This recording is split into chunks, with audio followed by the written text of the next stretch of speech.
Hello,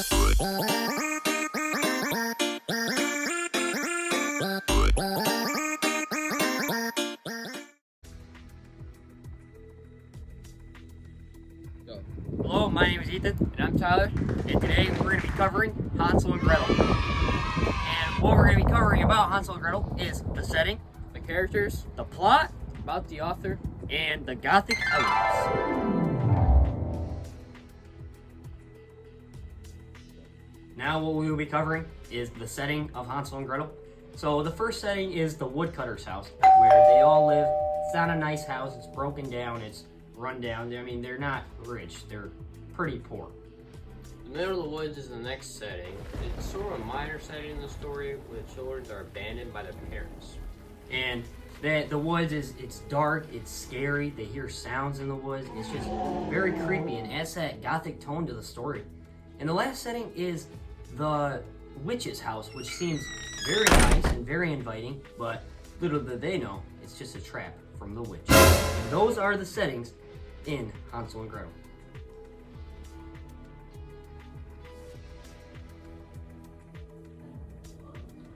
Now what we'll be covering is the author. The author is actually two different people named Brothers Grimm, who is Jacob and Wilhelm. They're two German brothers who have posted many popular folklore.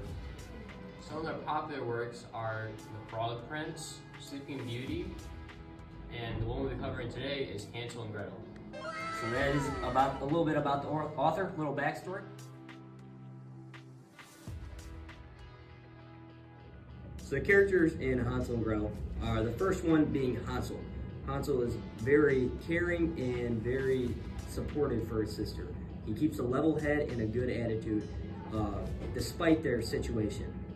And he also is very smart, and he lays down the rocks so he can see the way home, which is just very smart of him to do. Gretel is Hansel's sister, and she plays an important role in the end of the story, where she ends up killing the witch. Yep. And the other two, they're kind of minor characters, is the parents. The mom wanting to get rid of the children at all costs because she doesn't have enough food, and she just wants the food all to herself. She doesn't really care about them. But the dad, on the other hand, he still has a soft spot in his heart because they are his kids, and he still feels bad for them. The witch is the last character in this short story, and she's very deceiving with the candy house when she lures the children into there. Yeah. Yep. So that's all the characters in Hansel and Gretel. Not very many, but they all play an important role to the story.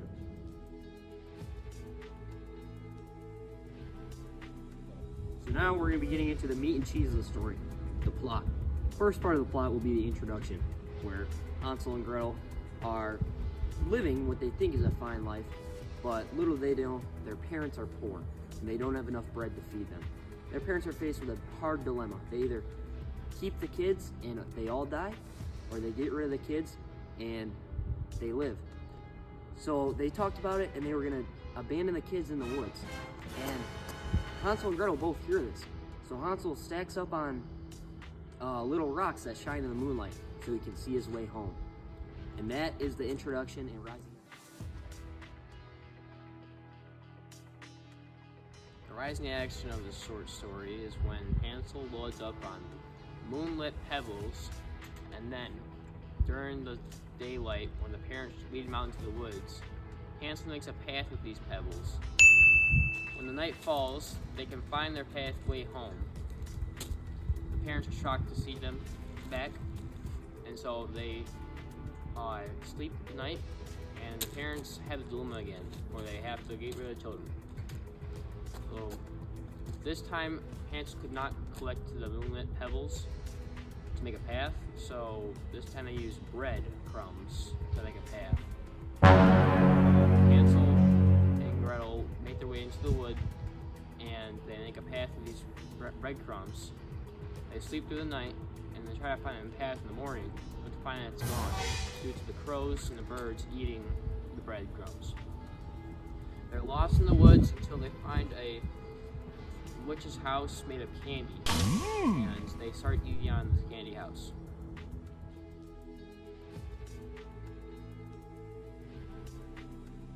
So the climax of the story is when they stumble upon the house made of candy and house made of bread. And they think, wow, we have so much food to eat. But little do they know, it's the witch's house. And they go into the witch's house, and the witch seems to be caring and seems to be nice, but she's deceiving. And the next day, they wake up, and the witch is evil, and the witch tries to cook them.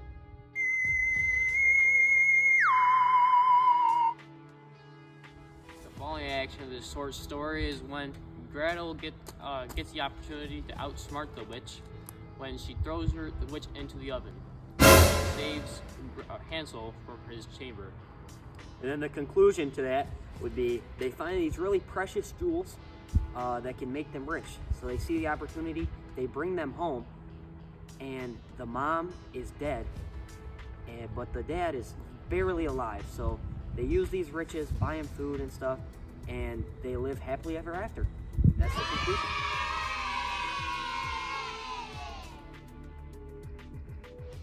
The theme of this story is that if you treat others well, that you will be rewarded.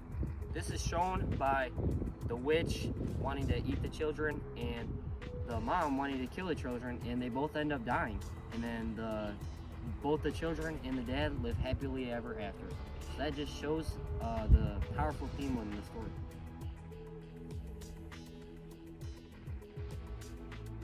The last and final thing we'll be covering is the Gothic elements. So these are the Gothic elements: supernatural, Evil, isolation, death, abandonment, and darkness. So there's lots of Gothic elements that add to this story that make it Gothic literature. And I hope you enjoyed this video. Make sure to smash like and subscribe and share with all your friends.